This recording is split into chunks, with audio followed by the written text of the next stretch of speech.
Sis is an alkaline vegan who is forever trying to convince me that earth boogers are delicious. Mushrooms are good, girl. Ain't nobody trying to hear you talk about And no that I should be eating earth boogers, but I'm just Okay, like, alkaline vegan. I'm gonna definitely have to hear more about because these terms out here getting fancy. That's like boss level vegan. That and raw vegan is like not my ministry. I haven't gotten to that spot in life yet. But she makes me proud. Like I admire her. She be on it too. Like that's not alkaline.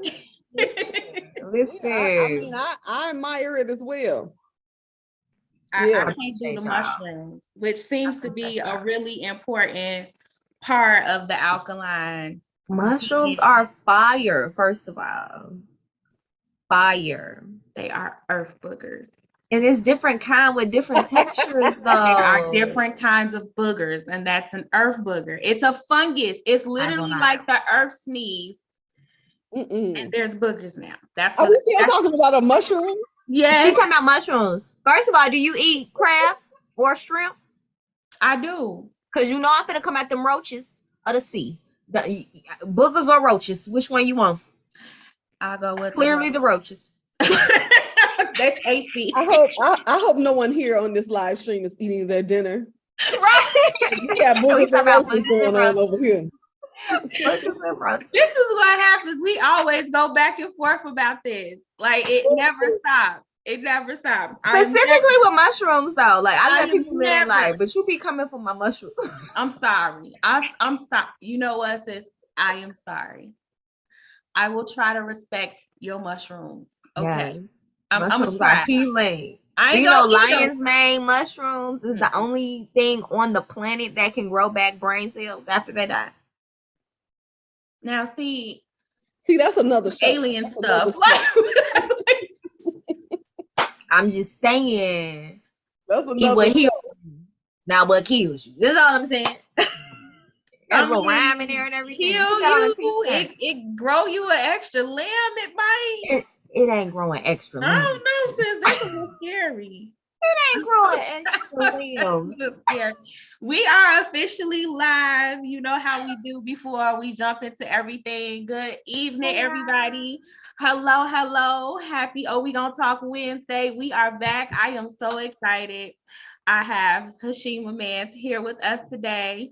I was fortunate enough to meet Hashima most recently in a recent job transition, and we connected. Hashima's amazing. Hashima, please tell the people a little bit about what you do so they could also put some respect on your name. You hear? Okay. Put some respect on your name today. That's a tall order. You make it sound so important and amazing. Thank you. It's because you are right. Say it again. Because it is. Oh, hello everyone. Where are we live at? We are live on Facebook. We are live on YouTube. We are live on Twitter, and we are live on the We Gon Talk Facebook page. So we're on my personal page. Okay. So the first thing I want to say is this is my first time ever being live on a social media platform. So we're so glad to be I'm breaking my live virginity tonight. I like we're so honored to be your first. I have never gone live. This is a vibe. It's fun. Don't do it after drinking. Now I done did some live after drinking, and I was like, I really went live. Like I really did that. So use live responsibly. I'll say that. Live responsibly. I don't know if I'm gonna be using it, but I'm here for it. So okay. Here we go. Hello, everyone. I am Hashima Mance. By trade, I am a psychotherapist and also a trauma trainer. So I am a therapist, a psychotherapist that works in private practice, and I support individuals, couples, and families alike.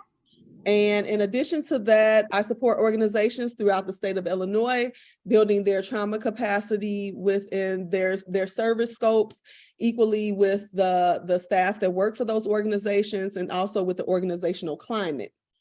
I think that's me in a nutshell. Prior to this, I worked in nonprofit leadership for 17 years.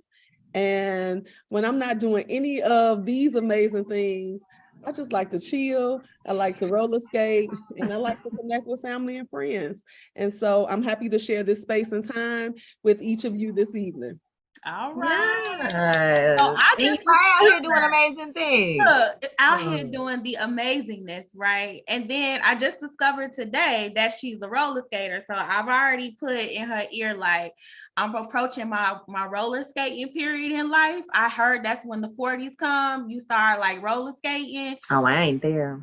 I don't have the grace. I don't have the agility. I'm hoping to acquire. I thought it just would kick in. Like, are you saying when you hit 40 is when you start? Because I think they've been skating before 40. Well, like all the 40 pluses are skating, they started before 40.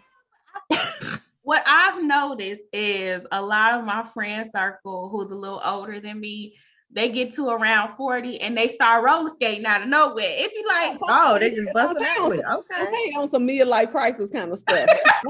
They trying to bring back that inner child. You know what I'm saying? Technically, I'm only 25. They trying to bring back the inner child. You know? So, you know, I still am kind of, jovial. I'm only 25. Jovial. Mm-hmm. I'm only 25. Yes. Yeah, just you know what? You supposed to have my I'm back. with you. I say yes. So we're gonna hop into this conversation. We are about to have a really juicy conversation today, and this topic was something that Hashima mentioned when we were just kind of talking about everything. We got into a really good discussion about it, and she was like, "This needs to be a topic." I said, "Well, let's make that happen, and then you can come on." And you could be a guest and you can share your thoughts. And we're going to talk about this because I really think that this is a really important topic. And it's one of those topics, again, that we don't talk about. And the whole point is for us to have the conversations that we don't normally have. So tonight, we are going to be talking about the pain of it that comes with being the other woman. What type of pain comes with that? And how can we pause for a second? Trigger alert for anyone who might be triggered by just the title, because I had a couple people triggered by the title. Did you? I was like, whoa. Hold on, y'all, calm down. So I don't want to trigger anyone, but the whole purpose is to talking about how sometimes you enter into situations with folks where you know that they are, belonging to someone else, if they're married or they're seriously committed. And we do have a lot of that happening at times. Like there's been a real movement where women are just comfortable with that, where they know that they are the other person. They know that this person has a spouse or a mate, and they choose not to care and they just going all in. So there's a lot of pain and trauma that comes with that. I think that it's a lot of long stemming generational trauma that comes with that none of us have ever talked about, which was a point Hashima and I came to with talking about it, going back to, Papa was a Rolling Stone and having multiple families, and how that disrupted and caused trauma, how that caused a generational curse going on and on and on, where people are, struggling. So we wanted to talk about the pain that we don't talk about when it comes to that. And so trigger alert is, warranted. We are not judging. We don't do that here. We're just, this is a safe space. This is a safe including y'all in them comments. So let me say something about triggers before we even dive into it. Triggers are just scabs. Okay. Yeah. And we're triggered when our scab gets scratched. And so, I just want to challenge anyone that might be here, that may feel triggered by the topic. What is the initial wound connected to that trigger? And so, ultimately on many levels, again, no judgment zone, because, our spirits are all here to learn and grow. And so, when, triggers are a good thing, because it really gives us a sign as to where we are emotionally, where we are as it relates to different standing points within life. And, this is a topic that I think that specifically women generally just kind of stand back from or stay away from. But, it's still a topic that, needs to be discussed. you know, whether you are the other woman, whether you have been a part of a coupleship that the other woman was a part of, whatever the case may be, you know, there's a story. There's a story behind it all. And so we'll get to it. We gonna get into it. We all know my favorite question. But why? But why? It's always a but why. Always. And I think that's a very important statement to start off with, that it's a story. It's always a backstory. And y'all know I'm gonna hop on in there. Why not? You know, I'm gonna dive in real quick. When we have these type of discussions, there's always the debate. There's always the aggression towards the other woman. So let's put it in parameters.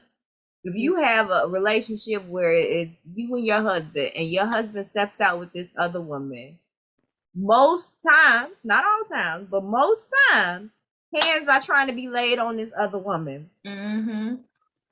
And that's just something I could never personally get down with. Now, I can understand some frustration. I can understand, but I ain't trying to lay hands on that other woman or whoever this other person is, because that other person ain't tied to me, ain't committed to me, ain't promised me nothing. Okay. Here's the thing about it. The human species is the only species that holds people as property. So that's my man, that's my woman, that's my this, my that.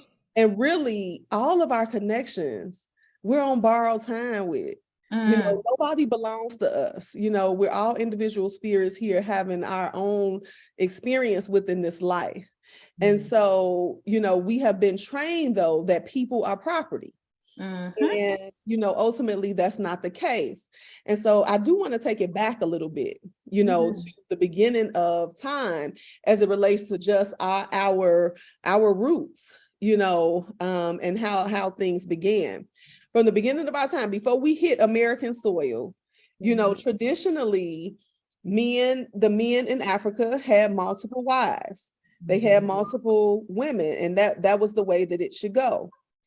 It came to America, and now you might hear the term like sister wives and things like that. So, you know, it's levels to this. So, you know, that's one level, you know, just our beginning and how things began for us as a race and as people. So I just want to lay the pockets out there and we can kind of dissect, you know, each of them. So we have that happening. Okay. And then we move a little further along. And, you know, now if we go on both ends of the extreme, now we have what's called this poly lifestyle that's just like really taken off. And it can take many different, you know, shapes and forms. But what I want to talk about most is what kind of lies in the middle and some of the messaging that specifically women receive, you know, as it relates to specifically the fact that many women, if not all, on some level, have connected their worth to a relationship, and whether it lasted, whether it failed, or just, you know, just anything in between. And so really on some level, what we've been trained in the middle is it's not enough. It's not enough for me. It's not enough to go around. So that's one pocket of it. And then we have the pocket of the fact, let's just acknowledge, me and monkey branch. Okay. So only women go, you know, around talking about I'm going to take care of myself. I'm going to take some time for me. I'm going to do what I need to do for me. And men will mentally leave a woman and start looking for the replacement before he leaves.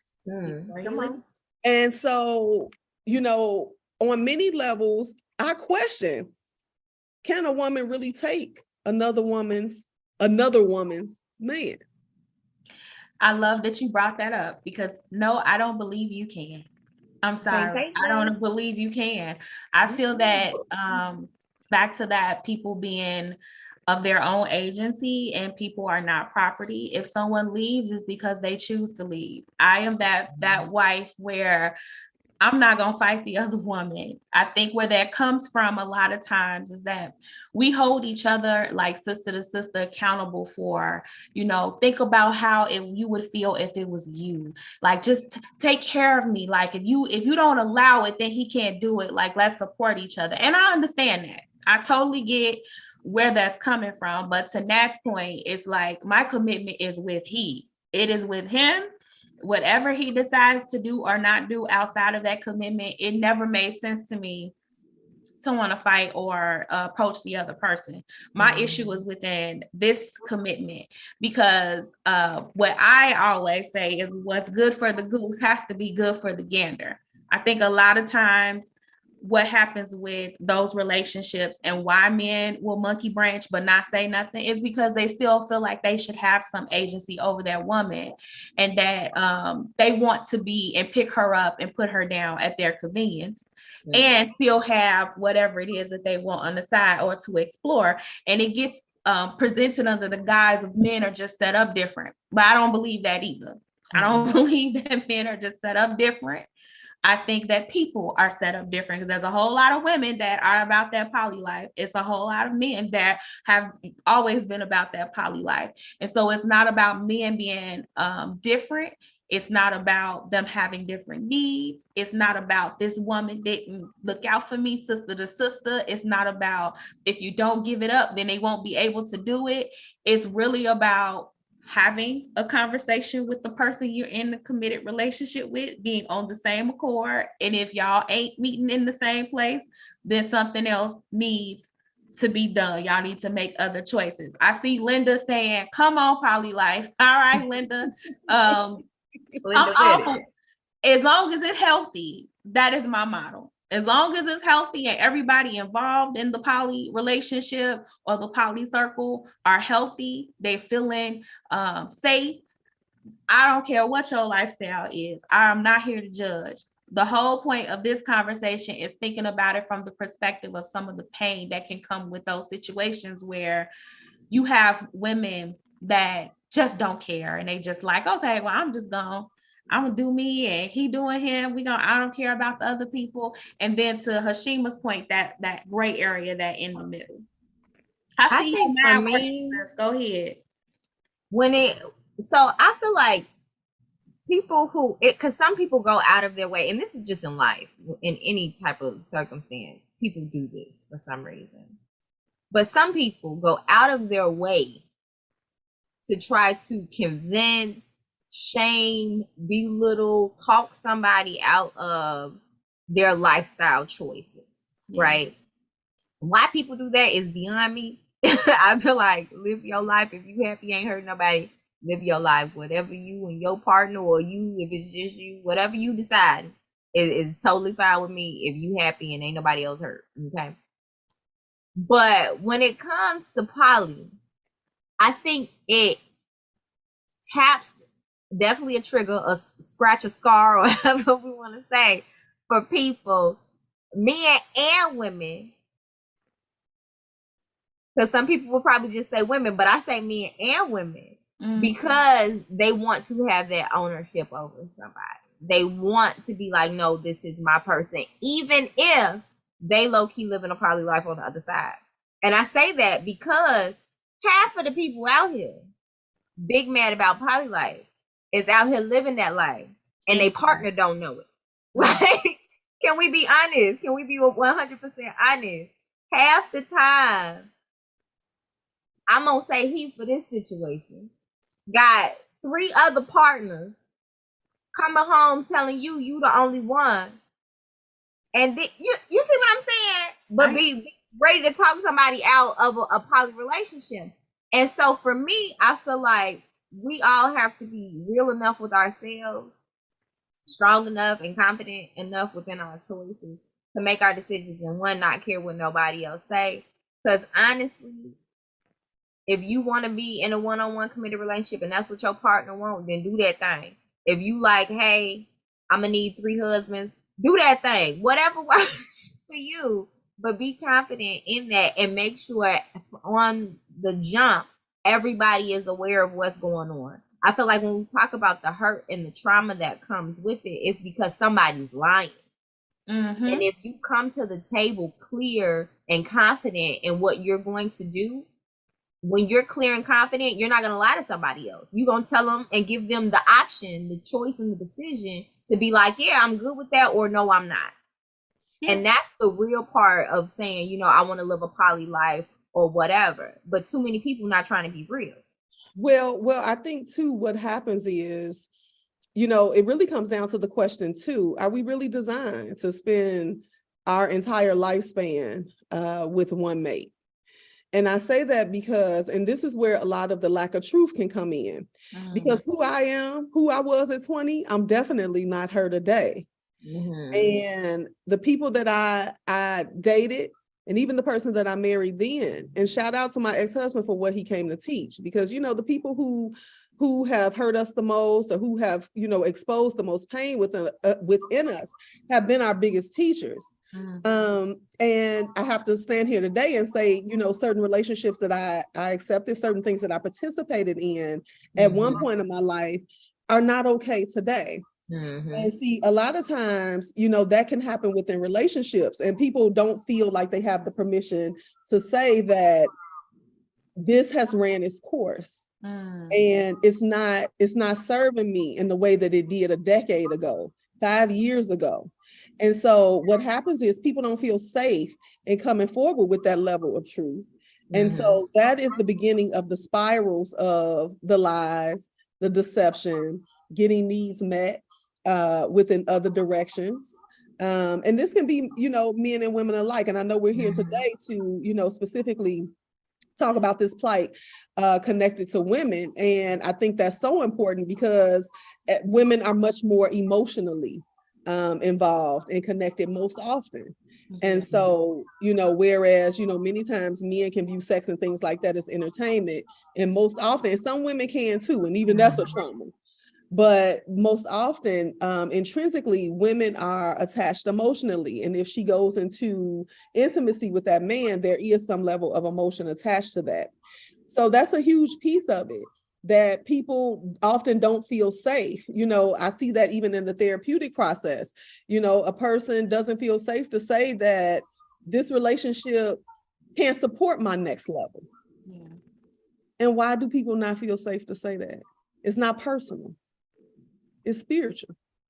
And I think it's those ties, because it's not only in like romantic relationships. That same thing can happen in friendship as well, and family situations. You know, because sometimes you got to back away from some family members, but it's an obligation, and that tied to them emotionally. Like, man, we've been down for so long. How can I walk away? Or, you know, this is my sister, my brother, my mom, my whoever. How can I walk away or distance myself from them? And especially in a romantic relationship, because society puts these ramifications on divorce and what that looks like, and it's a failure and all these other things if you so choose to walk away. And so I can definitely understand it being that fear of what people will think, what people will say, and then honestly of you leaving that situation, because if you've been in something so long, it's like, what else is out there? And so I can understand that, but I feel like for me, even when I was in, because I've been divorced as well. So when I was in my marriage, from the point of dating, I would always tell him, keep it a buck with me. like tell me what it is. 100. This is a safe space. Like, I'm not coming for your neck if you say something. Like, tell me. Because if I find out, that's a different story. I'm like, if you thinking about something else, let me know. you know, informed consent. And I feel like that's where, to your point, the pain comes from. It's the deception. It's not giving that person the choice. It's being blindsided. It's having it kind of come out of nowhere when they weren't expecting it. A lot of women will be like, I didn't know you were unhappy, or I didn't know you needed something else. So to Hashima's point, I don't feel like I'm enough. Like, why am I enough for you? And so what we end up doing is internalizing a lot of that other person's choices when it doesn't have anything to do with us. A lot of times it's really just about that person and their needs or their desires and what they want. And sometimes because they want everything, and they want you in combination to whatever else they're doing. That's where a lot of the deception comes from, because it's like, I can't tell you this and you are going to do what I want you to do. Most women are going to be like, oh, I'm out, like hell to the no, like this is not what I want.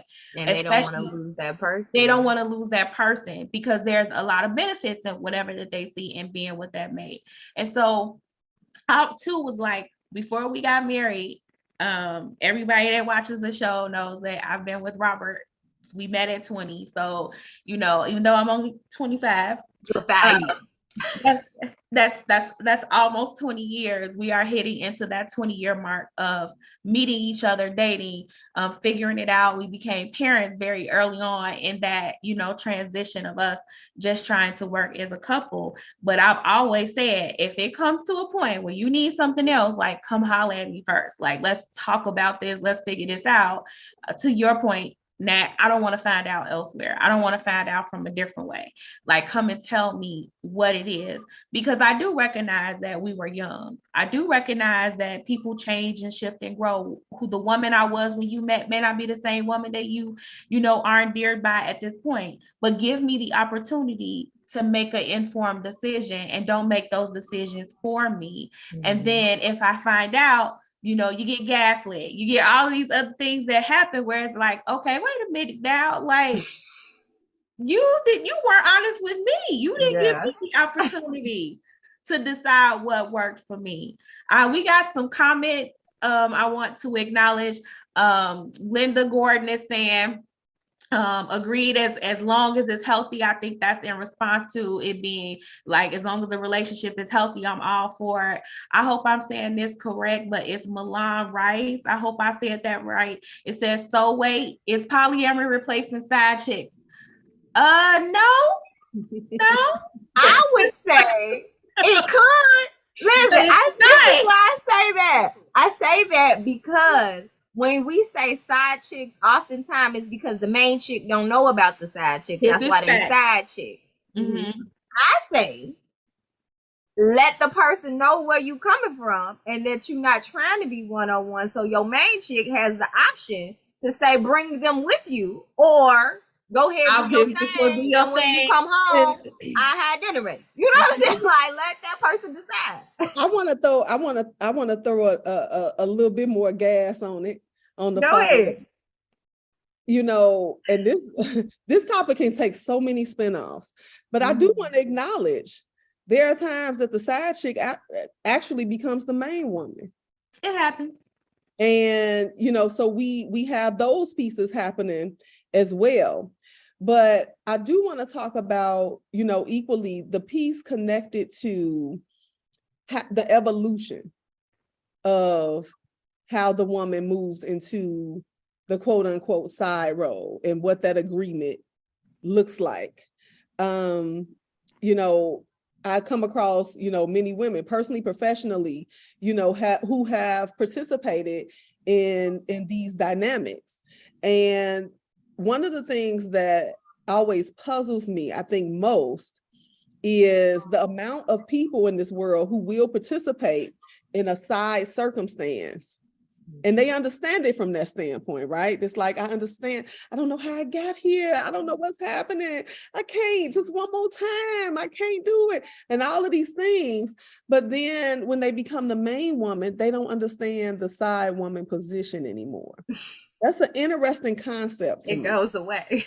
I feel like, and I think that that's how we came to this conversation or having this topic, is when you and I were talking about this, Hashima. And my stance on that is that a lot of women have a complex, and it comes also with convincing themselves that what they're doing isn't wrong, that I'm better. He's here with me because in some way I'm doing something for him that the other woman can't do, that his wife isn't doing for him, and I'm better. And I am going to be the exception to the rule. I am going to be enough for this man, for this person. Whenever he see fit to finally leave her and be with me, he's not going to need anybody else. But we never understand from the point that these are his choices. This is just what this person wants to do. It don't have nothing to do with her. because she was probably dropping it low, twerking, doing cooking, cleaning, doing everything that she is supposed to do. And I'm sure there's a laundry list of women that can tell you, like, I was doing all of that. I was doing all of that, and he still stepped out and did whatever. So I think when we talk about that, something too, sis. This conversation has been coming up a lot because a lot of celebrities is getting caught up cheating. a lot. On the male side and on the female side and I think we may have don't bring up the entanglements now. We passed the entanglements. Not the entanglements. I feel like they living their life. And other people need to get up out their business. If we're not past it. Some people still in their coupleShips give a license. Yeah, I feel like that's fine. I am okay with that because Will seemed like he knew and he good, so everybody else should be good too. Because they should mind their business. That's why I'm at with it. Be all entangled as you want to be. But my thing was with people like cheating, like Avril Lavigne then got caught up cheating on his wife, and then it was like the Nia Long thing, and it's like all of this, right? And everybody's just so, oh my God, nobody's safe if he can cheat on a supermodel, if Nia Long, all of this. And my thing is that you can't stop nobody from cheating on nobody. If somebody's gonna cheat, that's what they gonna do. And it ain't got nothing to do with how fine your person at home is. It ain't got nothing to do with none of that. If the person is gonna cheat, they gonna cheat. Ain't nothing you can physically do to stop that. And I don't know if it's okay for me to say this on here, but I'm speak your piece. No, this is a open forum. I'm gonna replace it with words. But what you making me think about in this moment is, Natalie, is that term. I haven't heard it in a while. Maybe I don't know age or whatever, but it ain't no like new. Ain't no new ex. Like, look, Hashim, it was like no conversation. Okay, say it. So I don't want us to get muted on one of these. We're not gonna get muted. Trust me, worse has been said. But worse has been said. And hearing you talk, Natalie, it brings up that term that people often use. It isn't connected to how beautiful, how amazing somebody is, but equally that whole term is no pussy like new pussy. And so that comes into play as it relates to what you're talking about too. And then I think too, it's like understanding, going back to the initial point, like don't nobody own nobody. But if you ain't discussed that previously with your partner and you step it out, you cheating. Like you cheating. And so again, it's the fear and people being comfortable enough to actually say how they feel and what's going on. But I feel like if you're with somebody and you're not comfortable enough to speak your piece and say how you really feel, then you need to be evaluating being with that person. That's it. Well, see, here's what happens too. A person, many times in relationships, specifically romantic relationships, people lose their safety in that relationship to be able to be open with how they feel. Because ultimately, many times, unfortunately, we move into relationships and we place all of these expectations and stipulations on basically be who I want you to be. Show up and be who I want you to be. And then anytime a person does not deliver in that way, there will be repercussions. Just like in growing up, you knew what would piss your mama off. You knew what would piss your daddy off. And so you would avoid saying those things, or you would avoid doing those things out of what would come out of it. I think if more people felt safe in their connections and more open to be who they felt like they were, we would have more people being honest. I could feel that. But I also have had and seen enough where it's not even about the safety. I've literally seen men be afraid that if they doing it, then they woman gonna do it too. That's the thing though. And they don't want them having the thoughts about nobody else. Like I've literally seen where men can, think about women, do all of these things with other women, but let them even think that their wife desires another man, like they cannot handle it mentally. So as much as there may be that person, not to say it's not, I believe there's plenty of folks out there that want to be honest and want to feel safe in that honesty. But there's also a lot of people that don't want to be honest because they don't want people to have informed consent. They don't want people to start to wonder, well, if you're doing it, then I should be able to do it. It is a lot of selfishness. There is a lot of times where people are willing to share themselves and expect for you to be comfortable with sharing your mate's love, but they don't want to share yours. And that goes back to that possession piece and that patriarchy piece of feeling like you have ownership over somebody, or you have ownership over your woman, you have ownership over your man. Like, I don't own my husband. I can't make him do nothing. He knows what my boundaries are. He knows what my non-negotiables are. He knows what things I'm willing to be flexible on and what things I'm not just going to be flexible on. So at that point, it's his choice to make the appropriate decision based on what outcome he wants. That's it. That's all. So we go ahead, Hashima. Well, again, the huge thing about it is men cannot take the level of emotional pain that women can take, to your point earlier, Sante. But again, a lot of times people want to control the outcome. Okay. Mm-hmm. It's control, later name manipulation. Today it got fancy and it's called gaslighting. Yeah. Okay. And all of those terms are basically the equivalent of, I want to control this situation. And how do I do that? How do I get the outcome that I'm looking for? Okay. Some people call it sales, whatever the case may be. And so, I'm always leery of those type of terms, because on many levels, when we need it, we all pull it out the bag.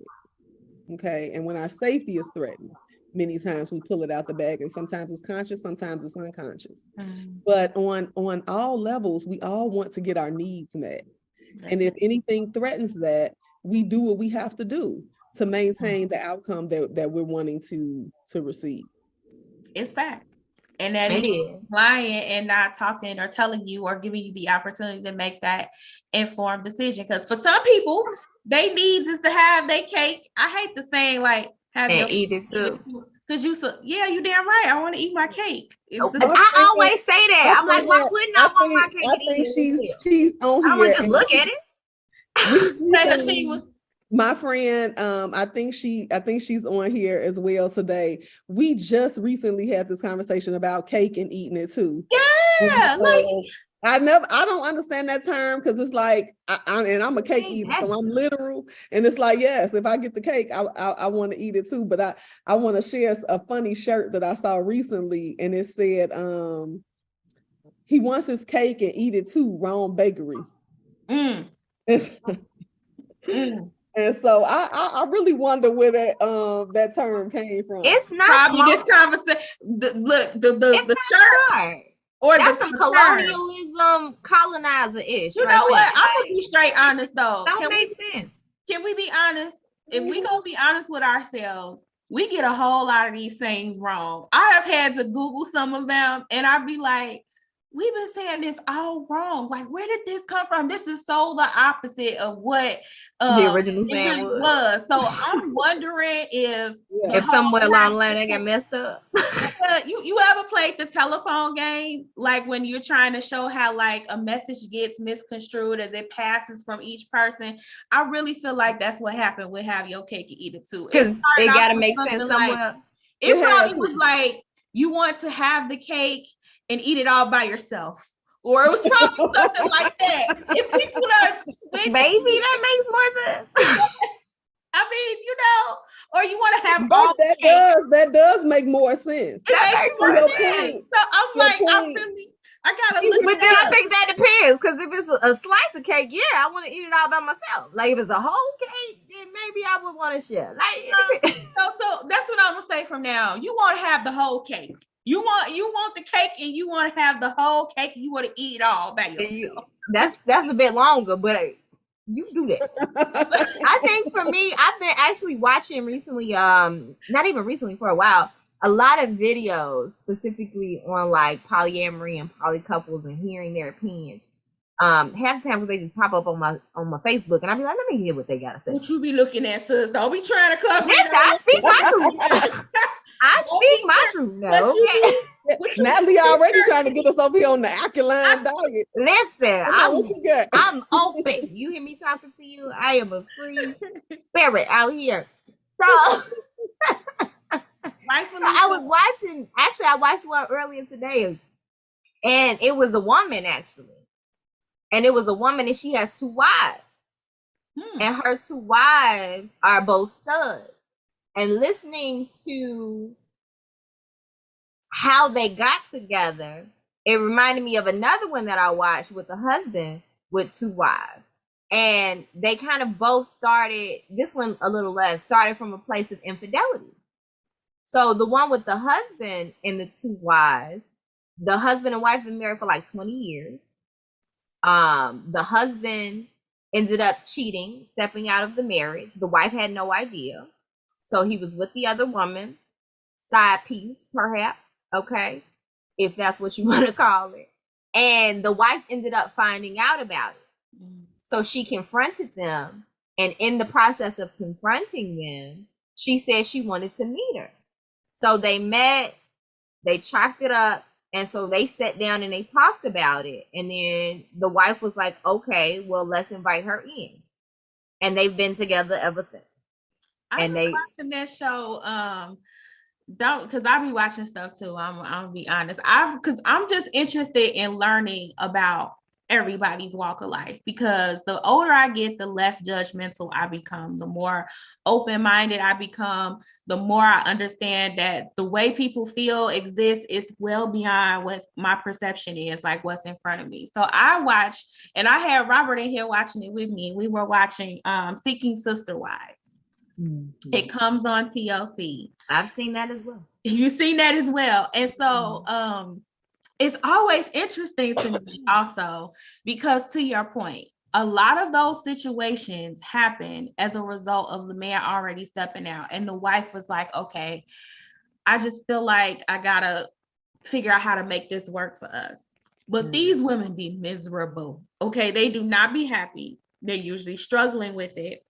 A lot of times the man is not picking up on how it's making each woman feel. One of the most healthiest dynamics I saw, which still wound up was not being healthy, was this couple in Florida, married for many years. They separated for a bit. And in that time of their separation, not divorce, but separation, he met this other woman and he had a relationship with her.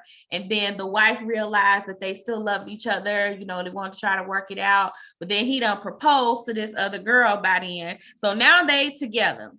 And the husband wants to add some sister wives in there. But that one fiance, the one woman that's not the wife, she just do not be feeling it. She's finding every reason in the world for him not to go out and find another person. She's trying to go with the flow. She's very jealous spirited. And it's funny to watch the wife, who is kind of just like, you just gotta chill. Like, you know, it's just part of the dynamic. Like, I understand what you're going through. And the wife of all these years is essentially trying to comfort the fiance, like, this is the lifestyle that we chose. And I just find it, but that's the issue. Like, if we chose it, then we shouldn't have a conflict. Like, she clearly is not choosing it. Well, what happens is a lot of times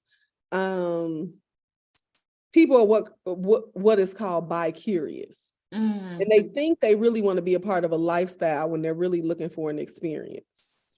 And so I think a lot of people, to your point of, you know, both of you all's point as it relates to the evolution of the dissatisfaction and the unhappiness, if we were to talk to those people, likely if we dug into it, they were really more so bi-curious than they were, you know, interested in a full-blown lifestyle. And, you know, I will say, connected to that, you know, anybody out here that, you know, just thinks like, I could do poly, I could do sister wives, I could accept my man or my husband's other women, I could accept it. I would encourage anybody out there that feels that way, if you have not been bi-curious first, then don't dive into those lifestyles. A whole committed relationship. You know, because the bi-curious ain't even trying to be with the other woman. They're just like, you know, go. I've seen situations where the wife just felt so unattached to their mate. Like they were not, sex wasn't fun for them. It wasn't, they didn't have any intimacy, where it was like, let another woman handle that for you, because I don't want to deal with that. As long as you take care of home and you do whatever it is that needs to be done here financially, I don't have to want for anything. Go ahead and sow your oats, because I just don't want to be bothered. I don't want to be responsible for that. I don't want to lay with you and you still got needs, so go lay with somebody else. Because I've seen situations like that also. And that comes from not having intimacy on their part, where it's like, I'm not getting anything from you, so what am I holding on to? It's so many different dynamics that, because you also have the ones where the wife does her thing and the husband know, and then the husband go do his thing and the wife knows, and then they come back like, how was your day, sweetie? That's it. What you want for dinner? Like, I've seen them shows too, where it's and like everybody's those, some people are okay with that, and they're called relationship passes. Kind of like a hall pass. But again, it's so many levels to it. There's so many dynamics to it. And I'm an engager, so I want to hear from people out there. I don't know who out there. I can't see y'all. So I'm looking at these comments. I'm looking as well. Does anybody have any questions? No questions. I just see a lot of comments about talking about the polyamory or cheating. Milan says, I call it strategy, crying emoji. So I think that's in reference to, be a little dishonest and making sure that they get the parts where they want them to be. Aisha is with us. Aisha is watching from YouTube, and they said, it's meaning that you're selfish, talking about wanting to have your cake and eat it all by yourself. I'm changing it, y'all. Change it, girl. You change it, say it. And it is meaning that you're selfish, but I don't think that really accounts for people who are living poly lives when everybody is choosing to be there and everybody's happy. Like, if that's where they are and they're good with that, then everybody got cake and eating it. Like, ain't nobody not got cake. Like, everybody got cake. Everybody got their own cake, their own slices. Like, everybody's good. Why we? Well, that person may be talking about from an individual, standpoint, if they are interested, in a monogamous connection. And I feel like if you're in that, then that's you. You can't put your beliefs on somebody else. I was just finna say that. And you need to be with somebody else that is comfortable in being monogamous. I feel like if you want a polyamorous lifestyle, if you want the option to see other people and do your thing, you have to be with somebody else that is also in that space with you and wants the same thing, so that y'all on the same page. We got a question, Hashima. Milan asks, how do you start this convo when dating? You just have it. Yeah. You just have it. I don't know how else to say it. You just have it. You just put it out there. I think these are very direct conversations and questions. For me, as a woman that's dating, one of the first things that I ask is this man bisexual? I'm not interested in dating a bisexual man. So that's a very initial question for me. So I think I say that to say that people have to decide what are your complete deal breakers, and start from there. And I honestly want to put out here too, people don't ask enough meaningful questions. I don't care how many sisters you got. Where are you? I don't care about your favorite color right now. Yeah, I need to even see if I want to know your favorite color. Right. Okay. Yeah. And so, people are not, I think people are very avoidant of real questions. And then, possibly are confused down the line based off of you were concerned about somebody's favorite color, when you really, should have been asking, why are they twiddling their thumbs? When they or my favorite, you really should be asking, how were they raised? Like, that is a really important question. Yeah. What's your relationship with your mama? For all women looking for men, or men looking for men, I don't even like that question. Man what their relationship is with their mama. I don't even like that question, because I feel like that question, we have put so much weight on that question, and then we don't understand how that could be an issue moving forward long term. So not necessarily about what your relationship with your mom. Are there boundaries in that relationship? do your mom knows their point or their place when it comes to when you are in a relationship or when you have a mate or you're married. See, that wasn't even the angle I was getting at. I ain't mad at a mama's boy. There's definitely needs to be boundaries in who's the wife and who's the mama. That's the thing. But what I was getting at is that speaking to a lot of elder women and speaking to a lot of men, what I noticed was that a lot of issues on how men treat their women come from a low-key hate of how something that their mother did to them. But that comes from how were you raised? Like what Well, go ahead, Hashima. So definitely a man's relationship to his mother is just as important as a woman's relationship to her father. Okay, because ultimately it's called the Oedipus complex, where basically your opposite sex parent sets the stage and sets the tone for how you will respond within your opposite sex relationships.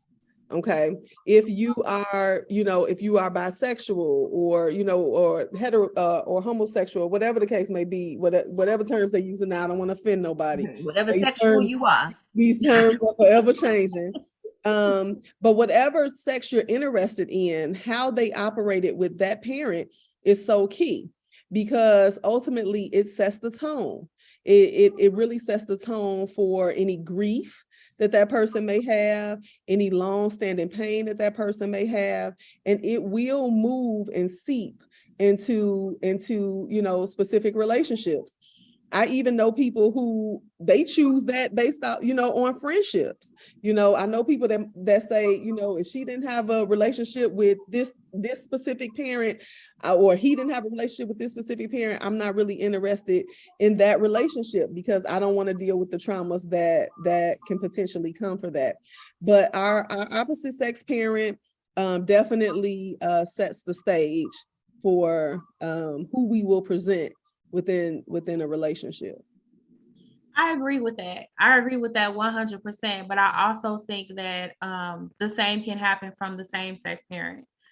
I got a very different message from my mother about men and dating based on her trauma with men. Then it was confusing, I would say. I would say that if I didn't have male role models and I didn't have positive relationships, my older brother influenced a lot of my dating experience. My dad was more so still trying to like shield me from doing it. He did not want me to be dating. He wanted to keep me his little baby girl. My brother was like, I'm gonna give you the real. I'm gonna tell you the truth. I'm gonna prepare you. But my mom was, even married, even with a son, it was like, oh, honey, when you start dating men, this, and this, because that was a lot of her trauma. So I think that equally, your same-sex parent, based on whatever traumas they've experienced with dating, can also interfere with how you date or interfere with how you see the other person. Watching them go through struggles, watching them be treated a particular way, you internalize that too. And it can also, affect how you have relationships or you build trust with other folks. I think that can also tie into the other woman, because when we look at how some women are basically at the point like now, like, I don't want a full-time man. I don't want to have to cook, clean for them. I like my space. I want to real movement. You know what I'm saying? Like, I don't really want a full live-in man. I don't need that in my life right now. Some women are at that point. And so if he's somebody else, man, and that woman's doing all of this stuff, and I can just get what I need when I need it and be gone, that might seem appealing for some of these women. So let me say this in regards to what you're saying right now, Natalie. Now, yes, there are many people that choose that they don't want specific type of relationships, but there are many people who convince themselves that they don't want what they feel they can't have. So that's a piece of it too. That's real. We got a question here from Linda. Linda wants to know, do women really want a man to tell us if he's interested in another woman? If so, how should he do so? Yes, for me. That answer is an absolute yes.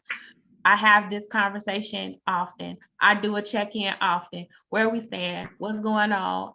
Do you need anything? Are you thinking about stuff? Like seriously, I do have this conversation all the time. And I do want it to be told to me. I do want you to let me know if, there is someone else.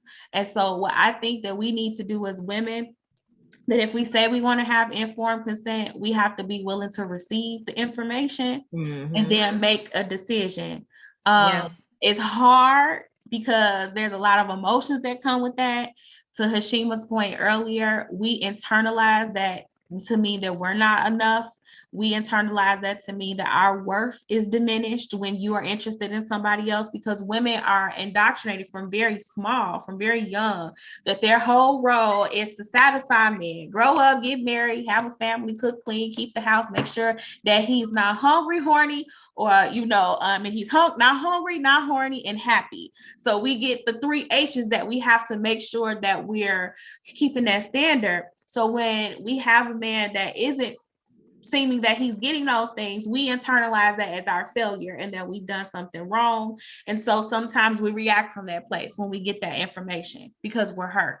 But if a man is coming to you doing something, you have to see the beauty in that. If there is a such thing, you got to respect how much courage it took for that person, or the fact that they're being honest with you and they have enough respect for you. The respect is in having enough of acknowledgement for this person needs to know where I stand and make their own decisions. It's not respectful when they don't give you that courtesy and they don't let you make your own decision.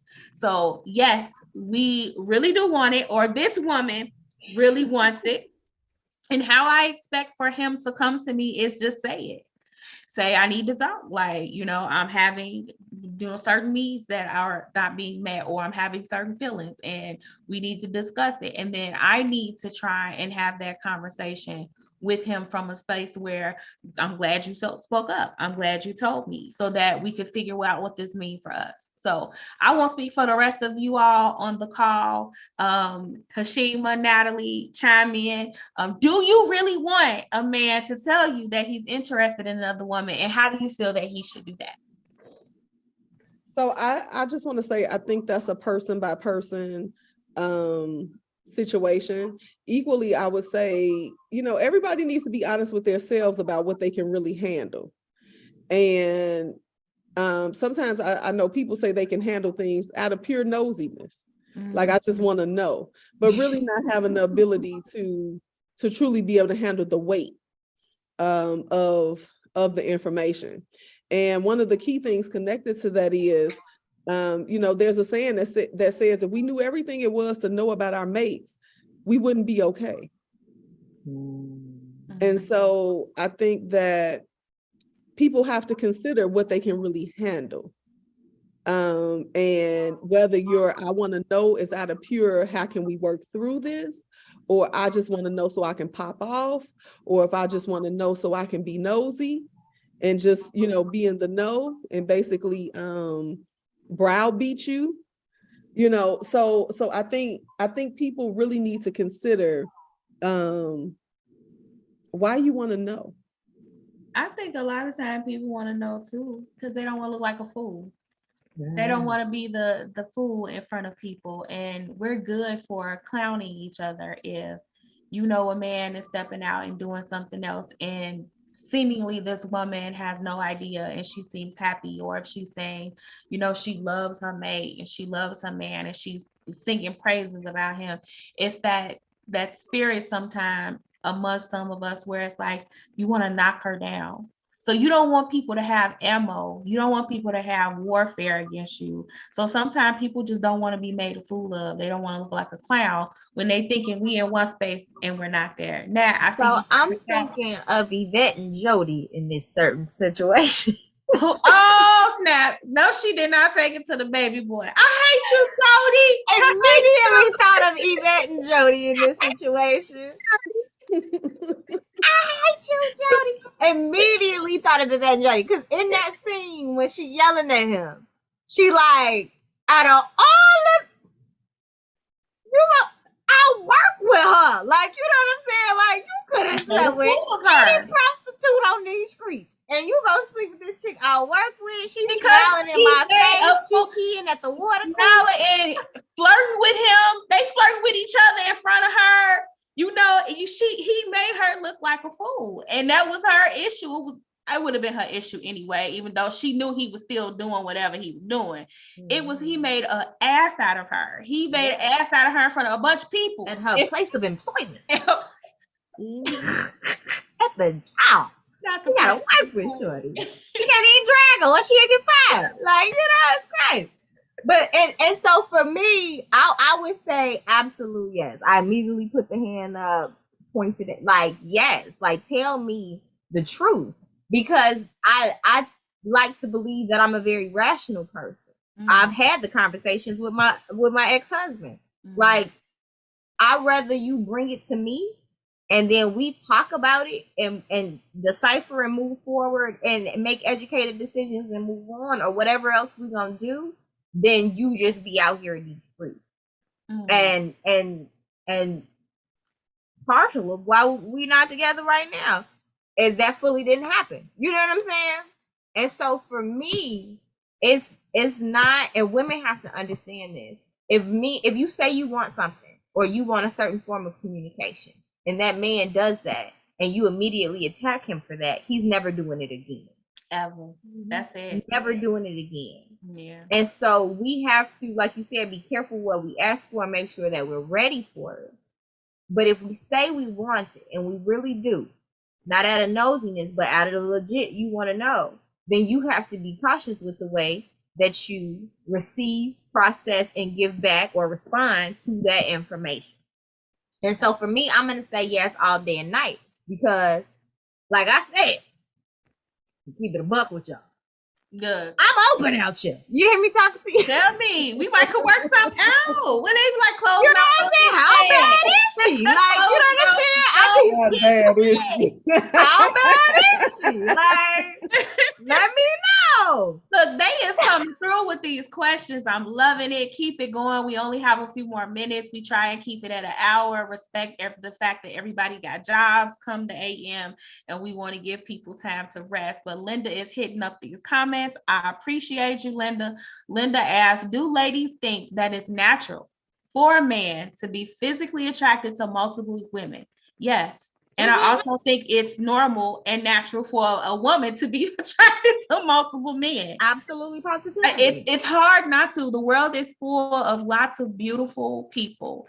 I think that to have the expectation that your mate is never going to find themselves attracted to somebody else or amongst of energy with somebody else, because there's a lot of energy, a lot of auras walking around, is unrealistic. It's impossible. It's not even just about men. It's about women, people who may be attracted to other women, who may be all of that. It's sometimes it's not even a sexual thing. Sometimes it's just that you have a really organic connection with somebody else. I've met people like when that emotional cheating come into play.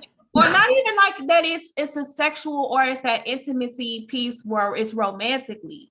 Sometimes you just have like an energy with somebody where like you connect and you like, man, I don't know what it is, but I feel like, you get me and I understand. And it doesn't always go to like that sexual part, but I do feel that it's natural for people to be attracted to multiple other people at the same time. I think where it gets sticky is when you act on those feelings without having everyone on board.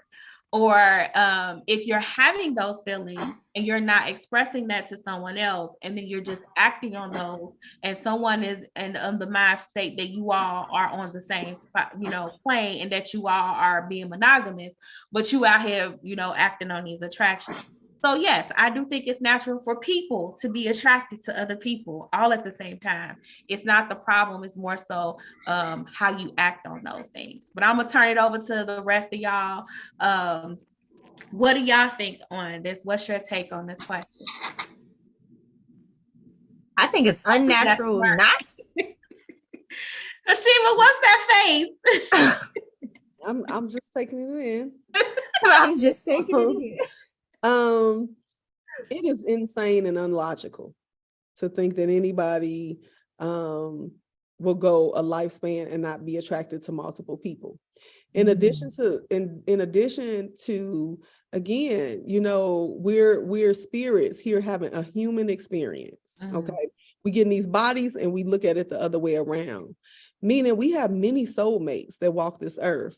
And when we connect to them, be it man or woman, you know, or whatever the case may be, you know, it can be undeniable.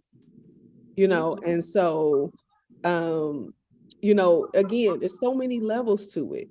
And I think, you know, relationally, you know, it's one moment at a time.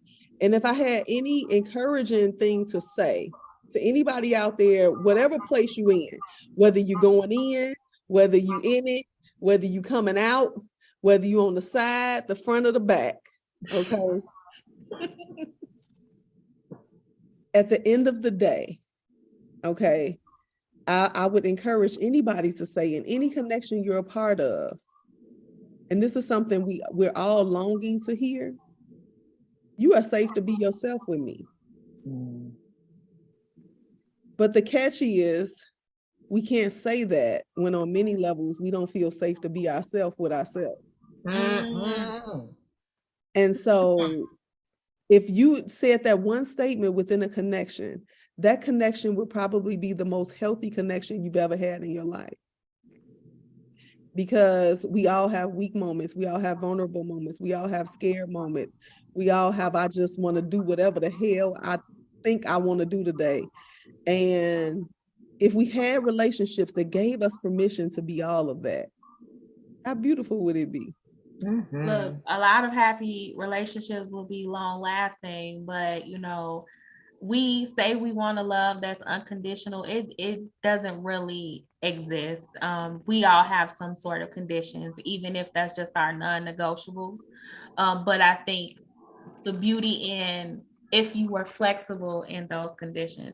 I tell people all the time, I have 2 deal breakers where it's like a absolutely we can't talk about it. It's a done deal for me. On other things, I might be mad in a moment. I might go take a breather. We got to figure this out. Let's try to talk and understand each other. Let's see where something may have went wrong or what was going right. But I have just two things where I'm like, it's an absolute no for me in my relationship. Now, I want to say that with a disclaimer, because those 2 things has nothing to do with like physical abuse or anything like that, but that's also like a not happening thing for me. But I feel like that's an unspoken thing, and if you have respect for that person in your relationship, that's not something that you would enter into your relationship. But I have 2 main things that I'm very vocal about from the beginning, where it's like these 2 things happen. Girl, if you don't say these 2 things. Oh, I can't do an outside baby. Okay. I can't do any outside children. And I can't do any outside situations that endanger my children or myself, our lives. If whatever you do out there comes to the point where it endangers our livelihood, like our safety, our physical safety, there's nothing we can talk about. Like, I don't want any explanation. I don't want to hear anything about weakness. I don't want to hear anything about empathy. It's like a no. So I don't want any outside children, and I don't want anyone coming to kill me, because it's a real thing. It's people that want you out the way so bad that they will be willing to hurt you and anybody else that they thought stand in their way. So if you choose something or a situation that will bring that type of harm to us or our babies, like I can't forgive that. That is unforgivable for me. So some people may be like, that sounds crazy. Are you giving your husband permission to cheat? No, I'm not giving him permission to cheat. I'm just saying that it's not a non-negotiable for me, because I recognize that stuff happens and people go through stages and phases, but come in and give me informed consent. So I know I've said that before, Natalie. I'm gonna get some inbox like, you said it's all right to cheat. I ain't said that, look, honey. Well, nobody said that. I want to encourage anybody who would inbox you saying that this is your safe space. And anybody who inbox you, I must just step out there and say, see, that's why your mate might not be open with you. Because now don't come attacking. Don't come attacking and judging. She went there. I appreciate it. Judge-free zone. Y'all, My thing is, it ain't none of y'all business. It ain't nobody's business what I allow or what I don't allow in my household. I think in the age of social media and a whole lot of stuff, we are just too comfortable having opinions about other people's lives. It is not my business. It ain't my business. But what Herman say? That's none of my business with the T. That it's none of my business. It's not my business. And when I've heard things that have happened in other people's houses, I don't never tell nobody leave they mate. I don't never tell nobody stay with they mate. I ask, what do you want to do? What's best for you? Like, is this salvageable? If you feel that it's not and it's not healthy, like that's all I care about. The only time I'm gonna say, girl, get out or boy, get out is if it's unhealthy. If you are unhealthy, if it is taking a toll on you to a point where you can't be yourself or you're broken or it's physically harming you, I'm never gonna support that because nobody should ever be in a situation like that. I'm all for healthy, but as long as it's healthy, or people, relationships go through things. I grew up with my man. We grew up together. Literally, we had to grow up, and we've been through it. But we're here, and we take it day by day, year by year. And sometimes I love him and I don't like him, and vice versa. Like it's very often where I just be like, I don't like you. Like the running joke here is I break up with him 5 times a day. I be broken up in my mind. Though it be like I be for real, but I don't be going nowhere. But sometimes he be your boyfriend and not your husband. See, that sis. Yeah, sometimes he my boyfriend, sometimes he my husband. Yeah, so So, but I think for me, you gotta. I'm sorry, ladies. I have to share. I do have a hard stop in a few moments. So yes, I don't know if you have anything else for me. Well. This is about the time we end anyway. I think the conversation got juicy and got so good. It ran over the hour a little bit. We're always open to revisiting any of these things. If y'all have other questions or comments, feel free to inbox those. We would still love to answer those. But as I said, we try to keep it an hour because people still got to work in the morning. So before you go, Hashima, since you are our guest, can you give us closing thoughts on this topic and begin to close us out? Yes, absolutely.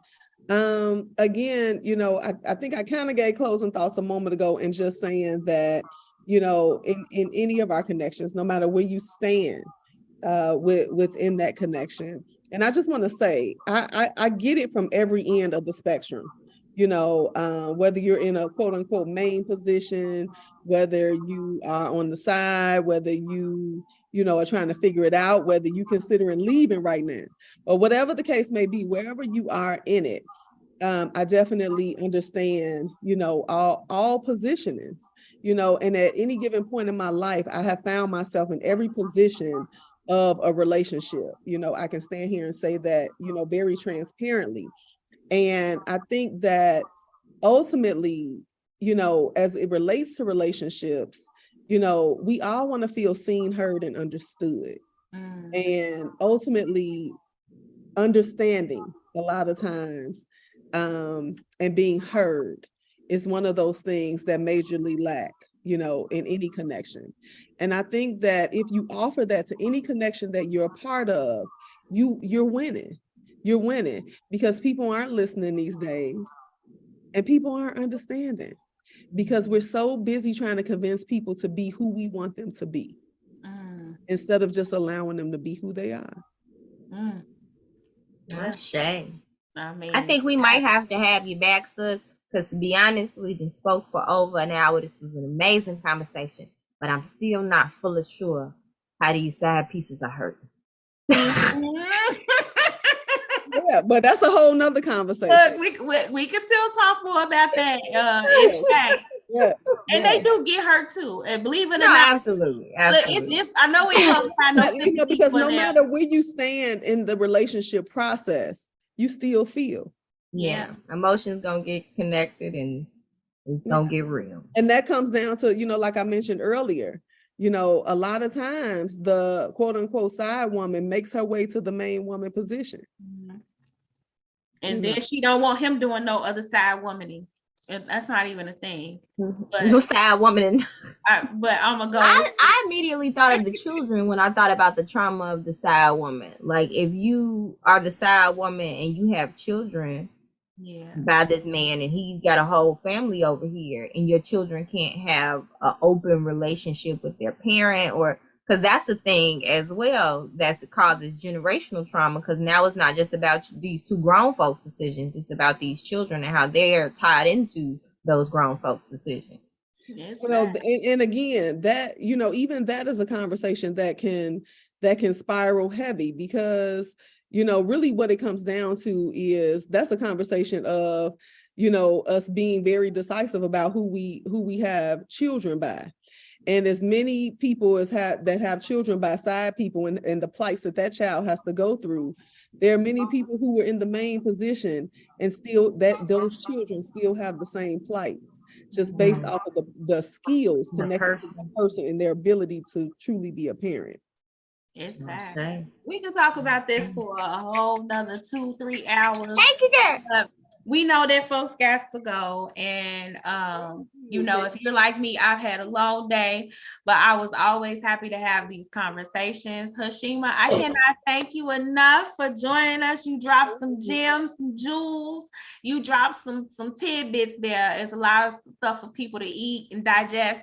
Again, if y'all have questions for Hashima, if you have more questions about the topic, or if you want to suggest a topic, like this was a suggested topic from Hashima. Hashima, we love doing those topics.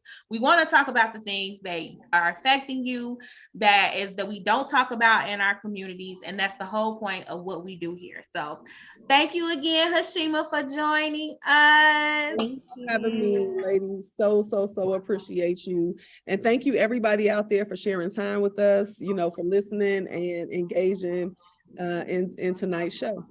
Yes, you got to come back to Hashima. This ain't it. Yes, girl, you are welcome. Oh, I hope you had fun. Did you have fun? Where? Here. Oh, see, you know, sometimes we try to have fun when we have these conversations.